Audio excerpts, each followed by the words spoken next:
Voyons maintenant ce qu'est un pervers narcissique aux yeux de la psychiatrie, autrement dit quels sont les critères diagnostiques d'un trouble de la personnalité narcissique. Rapidement. Premier point, comme chacun sait, le pervers narcissique a tendance à se surestimer. Il a un sens grandiose de sa propre importance, il surestime ses réalisations et ses capacités. Et d'ailleurs, souvent, il s'attend à être reconnu sans avoir véritablement accompli quelque chose qui justifierait cette reconnaissance.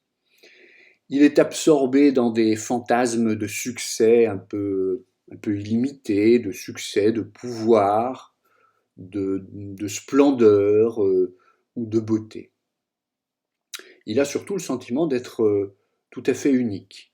Il se pense comme une personne tout à fait spéciale, unique et qui ne peut être admise ou comprise que par des gens spéciaux, des gens de haut niveau, autrement dit des gens qui seraient de son niveau à lui, tel qu'il l'imagine en tous les cas.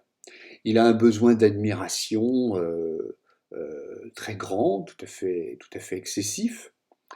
Il pense que tout lui est dû. Il est une personne spéciale, donc il s'attend finalement à bénéficier en permanence d'un traitement particulièrement favorable. Il s'attend à ce que ses désirs soient automatiquement satisfaits. Il exploite l'autre, bien sûr, dans les relations interpersonnelles. Il utilise toujours autrui pour parvenir à ses propres fins. L'autre, d'ailleurs, finalement, ne sert finalement qu'à ça, à satisfaire ses désirs. Il manque totalement d'empathie, il n'est pas du tout disposé à, je devrais dire, il n'est pas capable de reconnaître ou de partager les sentiments et les besoins d'autrui.